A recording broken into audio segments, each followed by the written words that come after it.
Hey y'all, so I know it's like week 2, but it is Oracle Tuesday and I've been under the weather. That's why I haven't been doing these, but I want to redo it because I just feel like we need to get some things moving. So I'm going to switch things up today. We're going to go straight into the Personally Made Marissa Moments Oracle deck. I'm just going to go on ahead and pull directly here. Now, here's the thing, right? I've been kind of contemplating back and forth, like, should I continue doing these card readings? And at first, the societal noises were like, no, stop doing it.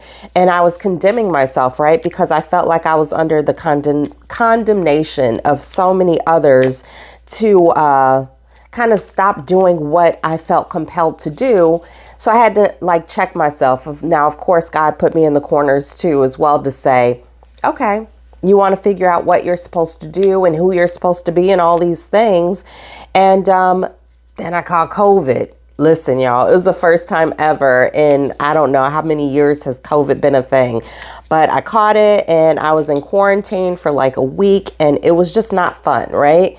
However, it's just another chapter, right? Because I always go through all of these different things. Now, this is a message for you as well. So I hope that you're paying attention. We go through these things and through these seasons and we start feeling really good about ourselves. And then something else comes along and it's like, bam, all those types of things. And you just got to keep going with it.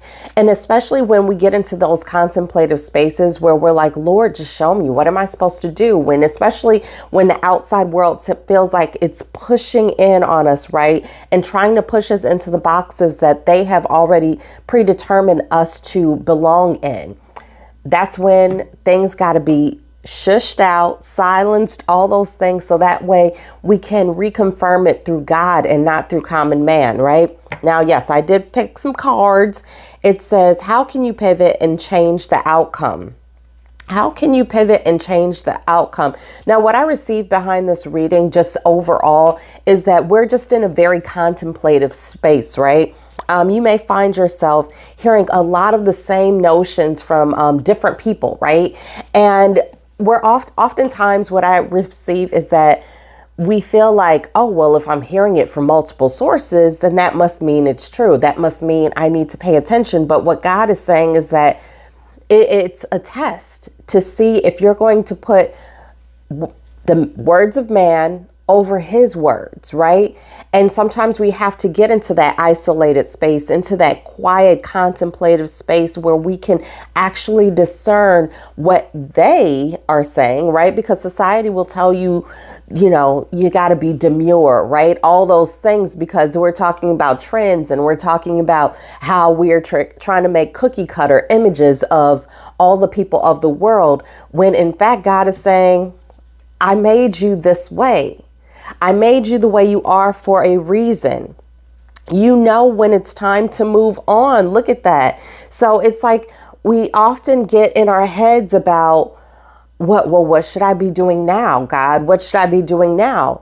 But the truth is you should be doing what you're doing, right? When it's time to move on, when it's time to move ahead, saying the same thing, then God will give you a clear sign. And it's not one that you will have to battle yourself about, right? It's not one where you'll feel like you have to become someone or something else in order to fulfill it. Sure, it might be a little bit out of your comfort zone, right? It might stretch you a bit, but it's not going to turn you into a different person, because God made you how God wanted you to be.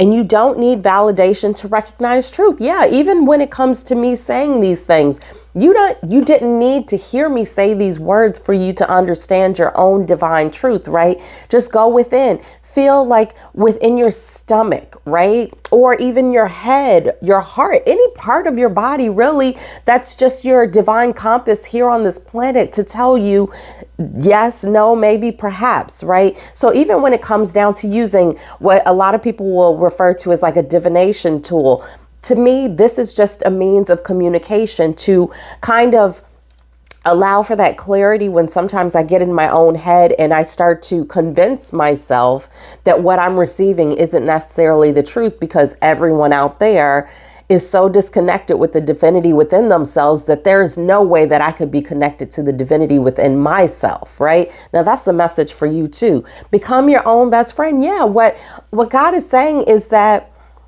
when you become your own best friend, like truly in a true tangible way, then nobody can tell you anything.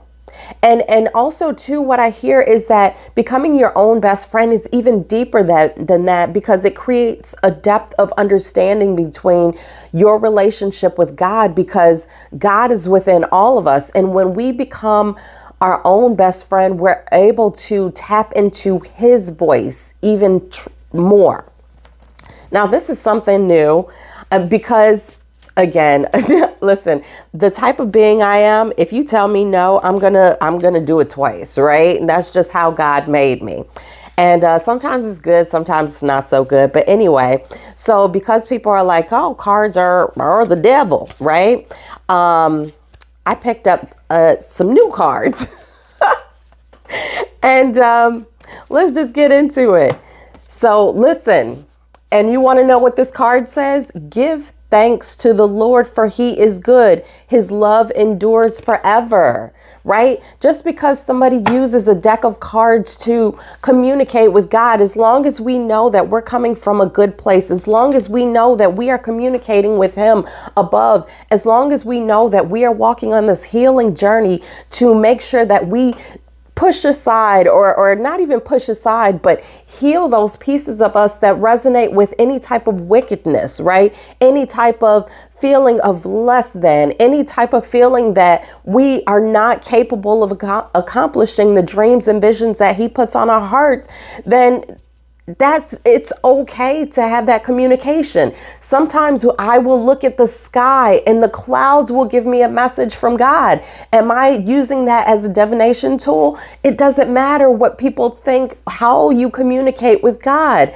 Sometimes you have to get on your hands and knees and you pray to God, and that's when he speaks to you. Sometimes you might see a sign or a symbol somewhere, and that is God speaking to you. The way that I receive it and I'm standing behind my convictions, because listen, I've allowed people to tell me that I'm wrong for so many years that I am going to stand in my most humble truth, 10 toes down, to let you know that it is okay to communicate God in the way that God communicates with you. Give thanks to the Lord, for he is good. His love endures forever. Continue your path. Right? Continue your healing. Healing looks different for everyone is the bottom line to this bottom line, right? But when it comes to shifting, when it comes to evolving, all of these things will happen naturally, not because somebody told you that you are wrong for doing something or saying something or believing something, right? We all know we get to the God through Jesus, right? We've heard that before. So to say, okay, Lord, you know my heart, but I get very defensive of you all. And even myself, of course, when it comes down to this journey, because I know the demons that I've had to fight to get here. So I can recognize the demons that you've had to battle and you are still battling in order to get to where you are today. So the bottom line to this bottom line, and I know this reading feels a lot different because it's not even just a reading.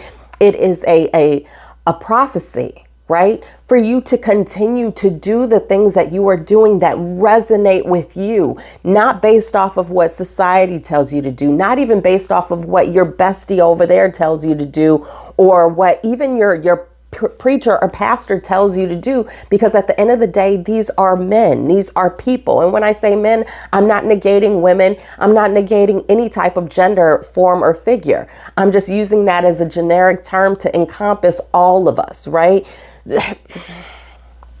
Continue your journey, continue healing. That is what is most important about what we are doing right here, right now. That is why the world is shifting. And if you start paying attention, you're going to start seeing people talking about the Lord more. You're going to start seeing people, giving themselves over to Jesus and to God and to healing and to ascension, right?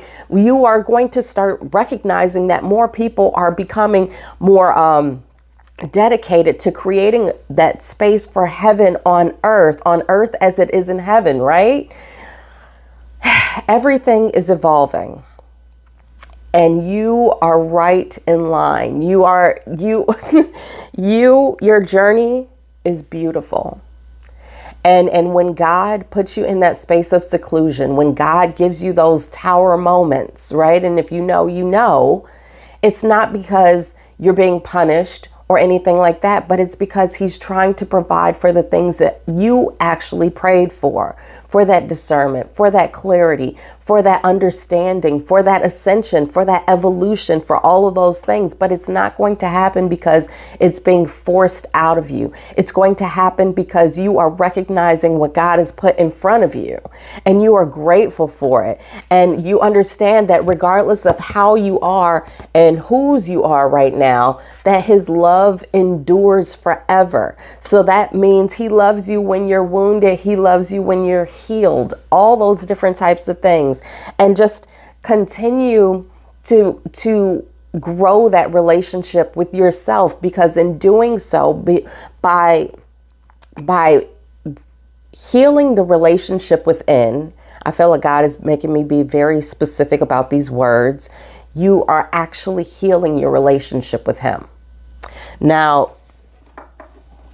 one time for the one time, let's see. Listen, okay, you guys, I don't know if you know, but I wrote this book. Well, the book was channeled through me. But anyway, it doesn't have page numbers because you're supposed to use it as like a flip guide, right? You can literally choose any page and then turn to it. And this was the page that I just turned to. When seeds of doubt come, and they will, do not allow them to take root. It is imperative to be mindful of thoughts, dreams, notions that are sent to distract, diminish, or throw you off course. Understand that small whispers have the ability to become screams if they are not addressed and dismantled immediately. Don't be afraid to look the demon in the face and call him a liar. Now, listen, if y'all didn't believe anything else that I said here, now I just put this card in here right now. You just saw me do it. I didn't pre-pick that page or anything. I just happened to flip to the page off camera. But if you didn't believe any of these cards, if you don't believe anything that I say, then believe it all together. Because ain't no way that I'm about to sit here and choose specific cards from this big old group of cards, or even from this smaller stack of cards, or from this book that is pretty thick, and just in order to convince you of something that you already know. This reading is here to remind you that you already have God within you. You already have that divinity within you. And anything that I say is the point and purpose is not to preach. It's not here to teach. It's to remind you of the things that are already instilled within you. But that's all for now. Continue your journey. Don't allow anyone to make you feel like a villain in your own story, right? Don't allow anyone the power and authority over you to tell you that your relationship with God is built on lies and it is wrong, right? Continue your healing. That is the biggest thing. Heal, heal, heal, because otherwise, you will use your wounds. Your wounds will be used to create a state of confusion. You will start to identify with people who want to use you. You will start to listen to people who are projecting their own personal beliefs onto you, and you will take that as God's Bible truth, right? But I'm going to end this because I've been going on and on. But hopefully you get your message out of this, because yes, this is in fact for you, to you, about you. Remember, take it how it resonates and leave everything else to the side. The same exact singular sentence can mean 10,000 different things to 10,000 different people. And that is how the Lord speaks to us all, differently, but often the same. So that's it for now. Thank you so much for watching. I am going to pre-record something for next week because I don't know if I'm gonna have the energy for it, but I'm going to continue these messages until God himself says, Marissa, that's enough, right? And then I will be obedient then. But until then, again, thank you for watching. Apples and tomatoes, all the things. Happy healing, and bye.